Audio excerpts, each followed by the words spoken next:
everybody, welcome back in the shed. I'm Troy. This is Dave. Hi guys. Valentine's Day is coming up soon, so we're going to do the top 3 sexy songs. But before we get started, I want you to leave your picks below, see if they match ours. Also, make sure to subscribe to the channel and like this video. So let's just get rolling, man. What's your number 3 sexy song? And I'm really curious to see what these are because, of course, I don't know his picks. He doesn't know mine. We don't talk about this. We throw the topic out there and we just come up with whatever we want to come up with. Yeah, and I wouldn't be surprised if we had a little, duplicates on this one. We could. And I've got to give a shout out to my wife because she's the one who came up with this topic. Yeah, she did. A few days ago. And that's what we need. We need people to comment and give us topic ideas because, we're getting old, man. Our brains ain't what they used to be. But we try real hard to come up with original topics, and we did do I think one a year ago. We did one. It was love songs. I think love songs. We did love songs for Valentine's Day. So we're doing sexy songs for Valentine's Day. Sexy baby. So what's your number 3 sexy song? Number 3 is going to be Bad Company. Feel Like Making Love. Dun dun dun dun dun.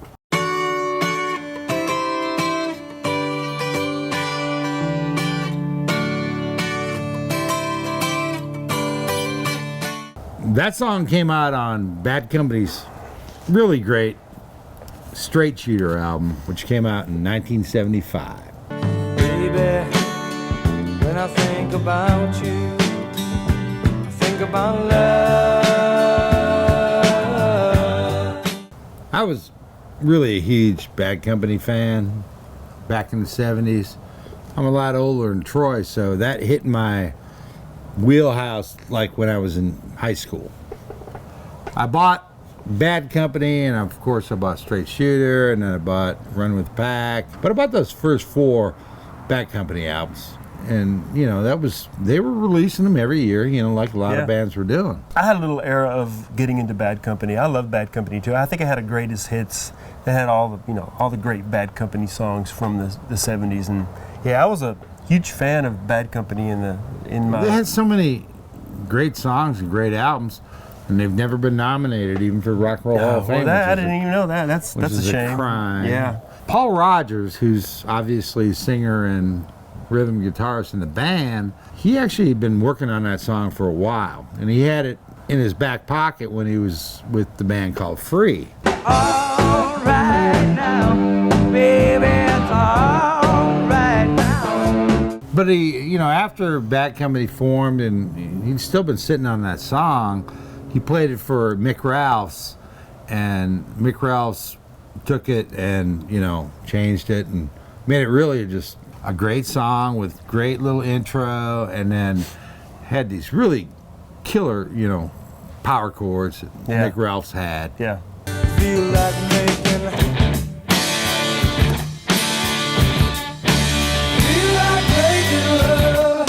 But I love Mick Ralphs, and I've talked about him before.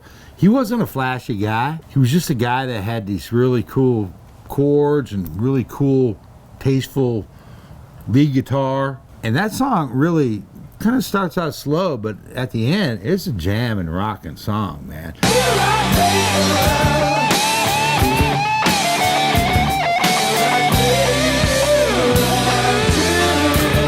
And it really kind of gets to the point, if you know what I'm talking about. It's sexy, baby. Feel like making love. But anyways, that's going to be my number 3 song. Yeah, that's a good number 3.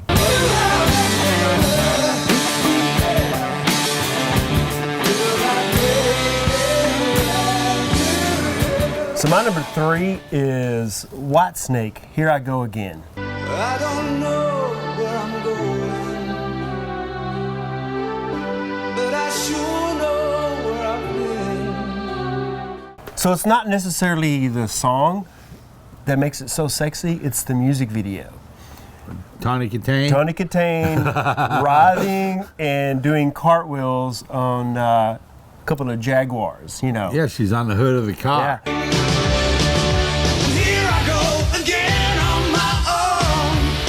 She was actually in, I think, 3 music videos from that album because she was married to David Coverdale from, I think, 89 to 91, something like that. Until she got old. Until she got old, yeah. He dumped her like a dropped her like a toilet seat. So that song was actually originally released on their 1982 album Saints and Sinners. Like a hobo, I was born to walk alone. And I've made up my mind. And then they recorded again for their self-titled album Whitesnake, which came out in '87, and which was a huge album. Going down the only road I've ever known.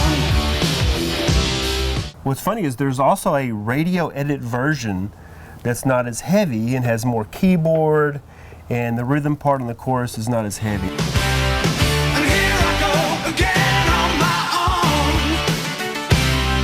own. It actually kind of sucks compared to what the song that we all know that they play on the radio. Yeah, I mean that was It's the kind of song they would play on the pop stations back in the day. okay. I've made up my mind. I ain't wasting no more time. When I was in high school, you know, we would record Friday night videos because we didn't have MTV back in the day. So we would record Because you lived in San Saba. San Saba. We didn't have. I don't even think they have MTV now. Not that it matters that they don't play music. What's the term videos. we used about San Saba? If you want to live forever, you can just move there because as the time stands still. I don't know what was the term. Musical desert. It's a musical desert. That's pretty much it. Anyway, so Friday Night Videos was the place where we would be able to see our music videos. They came on every Friday night from like 10:30 to midnight, and we would record on VHS almost every show. Really? And my brother, Trey, at the time, there's a part in the video where Tony Katane is kind of hanging out the window. Yeah. Have you ever heard this before? I don't know. And there's one frame where there's a little nip slip. Oh, really? Man, I know what I'm doing tonight.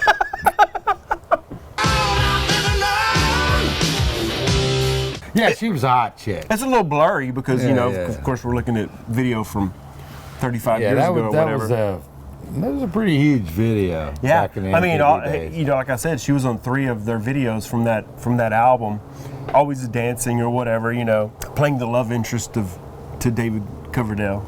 I think there was a little nepotism going on there at the time. So Classic Rock Magazine has that album as one of the top 100 greatest rock albums ever made. Comes in at 96. Well, I love that album. The song "Still of the Night," that guitar lick is just it's one of the greatest guitar licks.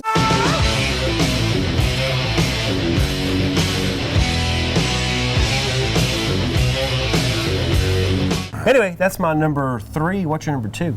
number 2 is going to be Chris Isaak, Wicked Game.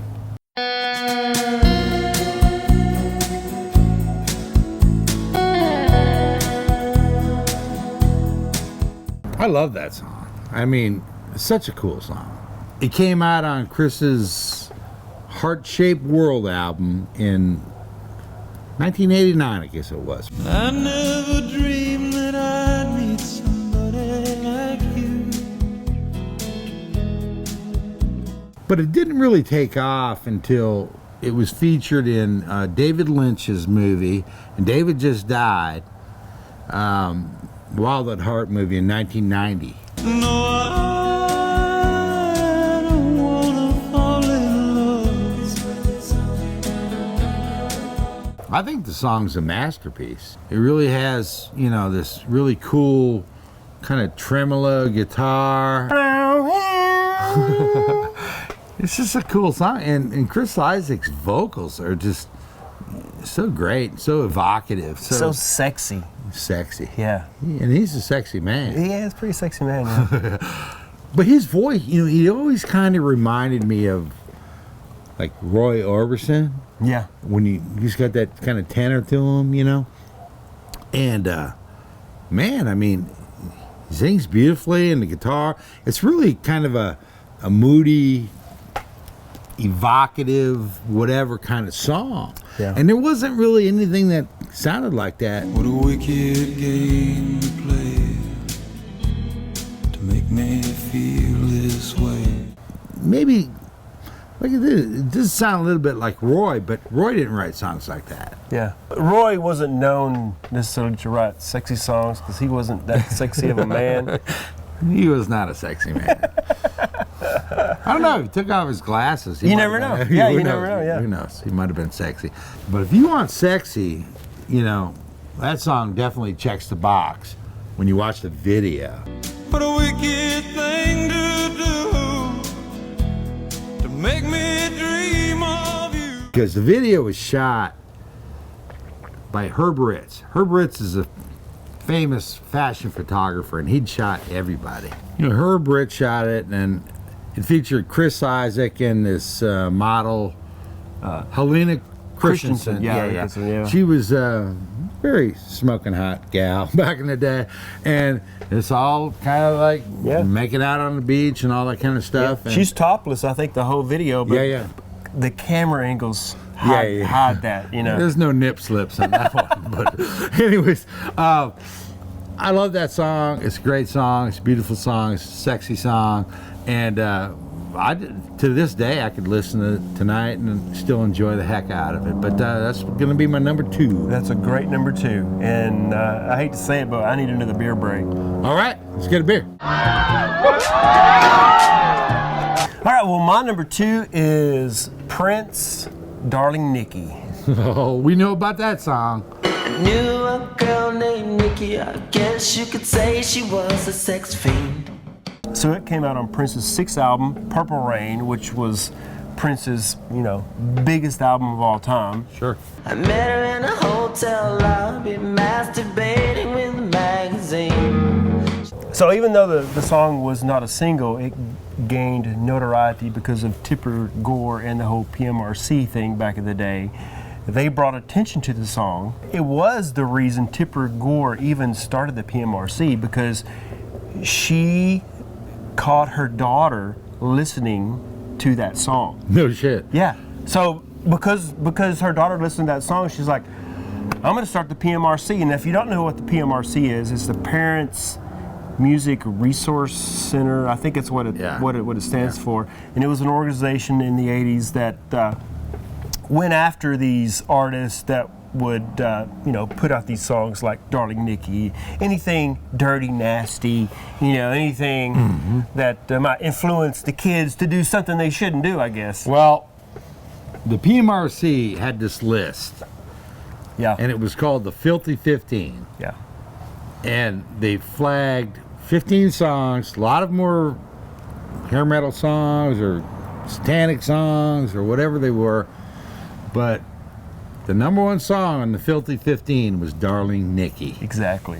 She said, how'd you like to waste some time? And I could not resist when I saw little Nikki grind. If you think about it, anything Prince sings is pretty much sexy.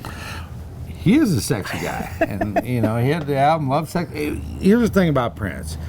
He was a very sexual performer in most of what he did. Yeah. And we had that one episode where we talked about naughty songs or dirty songs. Yeah. And that was one of your picks, wasn't it? Yeah, it was my number 3 pick. Yeah. And the thing about Prince is he sexualized a lot of his stuff. But that's what made him popular. That song is it's kind of funny because I just got back from Minneapolis. I took a little trip with a couple of my buddies, and we went to the Prince Museum, and they had all his guitars and I had all that stuff, and we had a nice little tour guide, and I was trying to explain to her that, about the song Darling Nikki. And she didn't really know what I was talking about. Did you tell her to watch you in the shed? Maybe she can. I should have. But I was kind of educating her about that song, Darling Nikki, and how it became she didn't even know that? She didn't even know that? I don't think so. Yeah. Wow, that's crazy.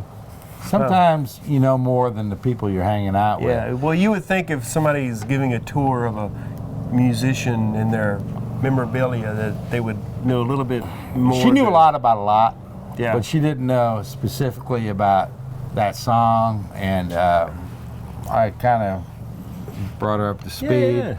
But You schooled her, huh? A schooler. Yeah. But yeah, Darling Nikki it's a sexy song, Yeah, but it's a little naughty. It's a naughty and sexy song. Here's an interesting fact. So, near the end of the song, the music stops and the sound of rain and wind come in. There is this singing, but it's played in reverse. Is that what it is? Yeah, it's backmasking pretty much. Yeah, Because you know, back in the early '80s, backmasking was a big thing. Sure. You know, if you play it backwards, it says, Hello, how are you?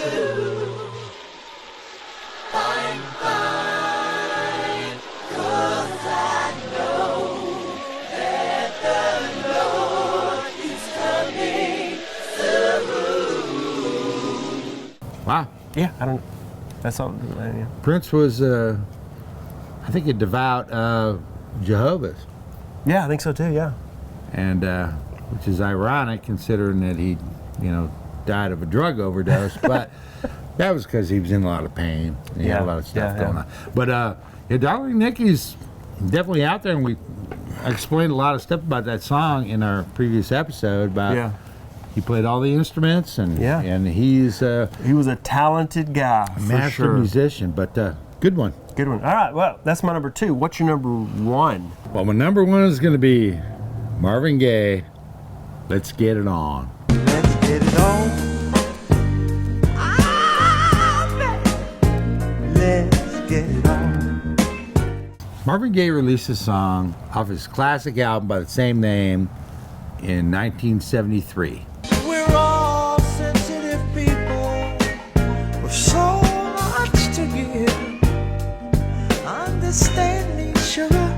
Now, he started in like 1961, but this was his 13th album at that time. Wow. We talk about it all the time, how prolific these people were. But, to do that many albums in that short span of time, he was cranking out more than one a year. But the song is so memorable because it starts with that really silky wah-wah, wow, wow, wow. I've been really trying, baby. And the band for that album were the Funk Brothers. And we've talked about them before, too. They were kind of a Motown house band, Yeah. but they played with a lot of people. Only God knows how many children were created because of this song. Yeah. Yeah. Come on, come on, come on, come on, come on, darling. Stop beating around the bush. Oh! Of course, it was also featured in that movie, High Fidelity. You seen that movie? Yeah. It's about a record store, right? Yeah. Yeah. John Cusack. Yeah, I think I've seen it. Jack Black's in the movie. Yeah. He's sort of this disgruntled, employee. But at the end of the movie, he's got this band, and he's playing in this, venue, and he cuts into that song, and he nails it. And if you feel like I feel, sugar, come on. Wow, come on. Woo. Let's get it on. I don't think anyone had really heard Jack Black sing before that movie, unless you watched HBO and you're hip to his, Tenacious D stuff. Yeah. Yeah. But this is, the first time he was in it's one of his first. Is this before School of Rock? Oh yeah. Yeah. Yeah, it was a breakthrough movie for Jack Black. But it's just the sexiest song in my book, and that's going to be my number 1, Troy. That is a great number 1. It was totally off my radar. If I would have thought about it, it could have very well have been on my number 1 or 2 or 3 for sure. Put it on tonight and have another kid. That's not what I need. My number 1 is your number 2. No, I wanna fall in love. So, I think you said everything there is to say about that song. But this is a song, so my wife and I were having dinner the other night, and I don't know what made her think of this song. Maybe she saw it on a TikTok or a Instagram reel or something, I don't know. And she goes, hey, you should do your next topic, you should do top 3 sexy songs, and this should be one of your sexy songs. I was like, you know what? That's a good idea. So, She loves the song. She loves the song, and I agree. It's a sexy ass song. Man. Yeah. I mean, it's up there with "Let's Get It On" for sure. I mean, Yeah, of course for it sure. is. But that's my number one sexy song. You said everything there is to say about it. All right. Well, hey, grab your sweetie by the. Well, But whatever you want to grab her by, I guess. Well, anyways, grab your sweetie, sit down and watch this episode in the shed, and let's get it on. let's get it on. But thanks again, folks. We'll see you next time in the shed. All right. Bye-bye.